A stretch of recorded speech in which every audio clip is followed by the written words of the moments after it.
ఈ car race file ఏసీబీకి చేరింది. ఇప్పటికే విచారణకు గవర్నర్ అనుమతి ఇవ్వడంతో ఈ అంశాన్ని కేబినెట్ అనుమతించింది. ప్రభుత్వ ప్రధాన కార్యదర్శి ఫైళ్లను ఏసీబీకి పంపారు. దీంతో ఏ క్షణమైనా ఈ కార్ రేస్ పై ఏసీబీ కేసు నమోదు చేసే ఛాన్స్ ఉంది. ఈ కార్ రేస్ ఫైల్ ఏసీబీకి చేరింది. ఇప్పటికే విచారణకు గవర్నర్ అనుమతి ఇవ్వడంతో ఈ అంశాన్ని కేబినెట్ అనుమతించింది. ఇదే విషయానికి సంబంధించి మరిన్ని అప్డేట్స్ మా ఇన్పుట్ ఎడిటర్ శ్రీకాంత్ అందిస్తారు. శ్రీకాంత్, చెప్పండి, ప్రస్తుతం అప్డేట్స్ ఏంటి?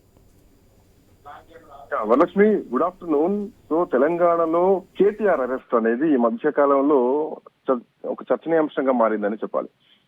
సో ఒకవైపు కేటీఆర్ ఈ కార్ రేస్ అనేది తెలంగాణ బ్రాండ్ ని పెంచడానికి, తెలంగాణలో ఈ కార్ అంటే ఎలక్ట్రానిక్ కార్ సిస్టమ్ ని పెంచడానికి ఒక దేశవ్యాప్తంగా ప్రచారంలో తీసుకురావాలనే ఉద్దేశంతో దేశ విదేశాల్లో జరిగేటువంటి ఈ కార్ రేస్ ని తెలంగాణలో హైదరాబాద్ లో తీసుకురావడం మేము ఒక బ్రాండ్ లాగా చూస్తున్నాం.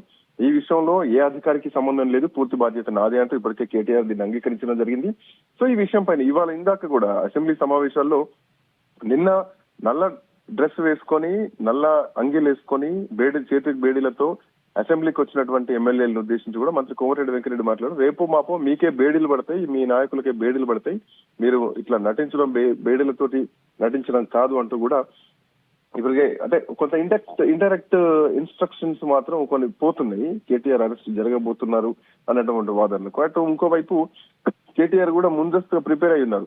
అరెస్ట్ చేస్తే చేసుకోండి, జైల్లో ఉంటా, యోగా చేసుకుంటా, బయటకు వచ్చి పాదయాత్ర చేస్తా, మీరు ఏం చేస్తారో చేసుకోండి అంటూ కూడా డైరెక్ట్ గా ముఖ్యమంత్రి రేవంత్ రెడ్డి టార్గెట్ చేస్తూ మాట్లాడుతున్నటువంటి పరిస్థితి.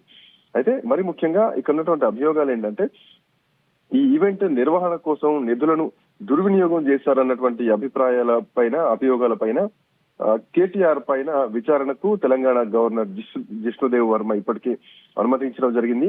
కేటీఆర్ పైన విచారణకు అనుమతి ఇవ్వాలంటూ కూడా గవర్నర్ జిష్ణుదేవ్ వర్మకు ఆల్మోస్ట్ ఒక 40 days కిందనే ప్రభుత్వం లేఖ రాసింది. సో అన్ని వైపులా న్యాయ నిపుణుల సలహాలు తీసుకున్న తర్వాత గవర్నర్ అనుమతి ఇచ్చినట్టుగా కూడా చెప్తోంది. ఇంకోవైపు కేటీఆర్ పైన విచారణకు గవర్నర్ నుంచి అనుమతి కూడా రావడం జరిగింది. సో ఇట్లా నేపథ్యంలో అటు ఫార్ములా ఈ రేస్ వ్యవహారం ఇప్పుడు కేబినెట్ లో కూడా చర్చ జరిగింది. గవర్నర్ అనుమతి లేక ప్రభుత్వ ప్రధాన కార్యదర్శి నుంచి ఏసీబీకి వెళ్తుందంటూ కూడా చెప్పడం జరిగింది. సో ఏసీబీ కూడా సిఎస్ లేఖ రాయడం జరిగింది. సో ఇప్పటికీ వ్యవహారం పైన మున్సిపల్ సంబంధించినటువంటి శాఖ ఉన్నతాధికారులు ఏసీబీకి ఫిర్యాదు చేయడంతో ఏసీబీ కేసు కూడా నమోదు చేసింది. సో 3 కేసులు పెట్టి అంటే ఒక శునకానందం ఉండాలనుకుంటున్నారు అంటూ ఇప్పటికే దీనికి సంబంధించి కేటీఆర్ కౌంటర్ ట్వీట్లు కూడా పెడుతూనే ఉన్నారు. అయితే ఇక్కడ ఇంకొక పాయింట్ ఏంటంటే బెంగళూరులో కూడా F4 రేసింగ్ ఈవెంట్ పైన మే నెలలో అప్పుడు కర్ణాటక ముఖ్యమంత్రి సిద్ధరామయ్య చేసినటువంటి ట్వీట్ ను కూడా ఆయన రీట్వీట్ చేయడం జరిగింది. ఒకవేళ అక్కడ సిద్ధరామయ్య చేస్తే గనక తెలంగాణలో మీల్ చేసింది కూడా కుంభకోణమేనా, అది కూడా కుంభకోణమేనా అంటూ అక్కడ కాంగ్రెస్ పార్టీ అధికారంలో ఉంది కాబట్టి సో అక్కడ విధానాన్ని కూడా కేటీఆర్ ప్రభుత్వాన్ని ప్రశ్నించారు. సో వాస్తవానికి అసలు ఏంటి ఈ ఫార్ములా ఈ రేస్ ఏంటిది అన్నది ప్రధానంగా ఒకసారి చర్చలోకి తీసుకోవాల్సినటువంటి అవసరం ఉంది. ఫార్ములా 1 పోటీలు సాంప్రదాయ అంటే ఎలక్ట్రిక్ ఇంధనాలతోటి నడిచేటువంటి కార్, అంటే ఎలక్ట్రిక్ సిస్టమ్ తో నడిచేటువంటి కార్ అన్నమాట. సో ఈ ఫార్ములా ఈ రేస్ పూర్తిగా ఎలక్ట్రిక్ కార్లతోటే ఈ రేస్ నడుస్తూ ఉంటుంది. So federation of international automobile ఏదైతే FIA ఆధ్వర్యంలో ఈ పోటీలు అప్పుడు నిర్వహించడం జరిగింది. హైదరాబాద్ వేదికగా రేస్ జరగబోతున్నట్టు కూడా 2022 జూన్ లో అధికారికంగా అప్పుడు ప్రకటన రావడం జరిగింది. సో ఈ పోటీల నిర్వహణకు అప్పుడు మున్సిపల్ శాఖ మంత్రిగా కేటీఆర్ ఉన్నారు. సో మహీంద్రా గ్రూప్ అధినేత ఆనంద్ మహీంద్రా కమిటీగా కూడా దీనిలో ఏర్పడడం జరిగింది. సో పోటీలకు స్పాన్సర్ గా తెలంగాణ ప్రభుత్వంతో పాటు గ్రీన్ కో కంపెనీ ఏదైతే ఉందో ఆ కంపెనీ వ్యవహరించింది. సో ప్రమోటర్ గా నెక్స్ట్ జెన్ అనే ఒకటువంటి సంస్థ కూడా దీన్ని ప్రమోట్ చేయడానికి వ్యవహరించింది. అయితే ట్రాక్ సిద్ధం చేసేటువంటి పనిని అప్పుడు ప్రభుత్వం చేస్తే మిగతా మొత్తం కూడా గ్రీన్ కో తీసుకున్నటువంటి పరిస్థితి టేక్ ఓవర్ చేసుకుంది. So Hussain Sagar necklace road పరిసరం మొత్తం కూడా 11 ఎకరాల స్థలంలో ప్రత్యేకంగా దీనికోసం ఏర్పాట్లు చేయడం జరిగింది. మొత్తం 2 కిలోమీటర్లకు పైగా అంటే 2.5 కిలోమీటర్ల పైగా ఈ ట్రాక్ ఉన్నదన్నమాట. అయితే ఇక్కడ నిధులు ఎట్లా దుర్వినియోగం చేయడం జరిగింది, సో ఎన్ని నిధులు పెట్టారు ఈ పోటీలకు అన్నది మాత్రం ఒక చర్చ బలంగా నడుస్తోంది.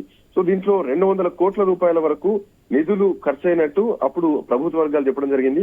సో దీంట్లో ఏదైతే గ్రీన్ కో ఉందో, గ్రీన్ కో 150 కోట్ల రూపాయలు, హైదరాబాద్ రేసింగ్ లిమిటెడ్ 30 కోట్ల రూపాయలు ఖర్చు పెట్టిందని అన్నది ఒక టాక్ వచ్చింది. సో ఇతర అవసరాలకు కూడా HMDA తరపున 20 కోట్లు కూడా ఖర్చు పెట్టారు. ఇవన్నీ మున్సిపల్ శాఖకు చెందినటువంటి కొంతమంది అధికారులు చెప్పినటువంటి పరిస్థితి. అయితే ఏదైతే ఆ ఈవెంట్ విజయవంతమైంది, సో గ్రీన్ కో కంపెనీ ఏదైతే ఉందో చివరాఖరి టైంలో అది పక్కకు తప్పుకున్నటువంటి క్రమంలో ప్రభుత్వమే 50 కోట్ల రూపాయలను తీసుకొని సో దాన్ని వెచ్చించడం జరిగింది. సో ఇందుకు హైదరాబాద్ లో నిర్వహించినటువంటి ఈ రేస్ ఏదైతే ఉందో ఆ గ్రీన్ కో వెనక్కి వెళ్లిపోయినటువంటి పరిస్థితుల్లో, అంటే హెచ్ఎండిఏ నుంచి ఎట్లాంటి ముందస్తు అనుమతులు లేకుండా కేబినెట్ లో చర్చ జరగకుండా ఒక 55 కోట్లను చెల్లించింది అన్నది ప్రధానంగా ఉన్నటువంటి అంశం. ఈ మొత్తం ఎంత అనేది స్వతంత్రంగా ఇప్పటికీ కూడా అంటే అది అఫీషియల్ గా బయటకు వచ్చినటువంటి పరిస్థితి లేదు. సో దీంట్లో ఎన్ని కోట్ల రూపాయల దుర్వినియోగం జరిగింది అన్నది ఇప్పుడు తెలియాలి అన్నటువంటి ఉద్దేశంతో ఇప్పటికే దీనికి సంబంధించి ఎంక్వైరీ చేస్తే విషయం అంతా బయటకు వస్తుందంటూ కూడా పొంగులేటి శ్రీనివాస్ రెడ్డి చెప్పడం జరిగింది. అయితే 2024 లో కూడా ఈ ఈవెంట్ రద్దయింది. ఎందుకు? అప్పుడు 2023లో డిసెంబర్ లో కాంగ్రెస్ పార్టీ తెలంగాణలో అధికారంలోకి వచ్చింది.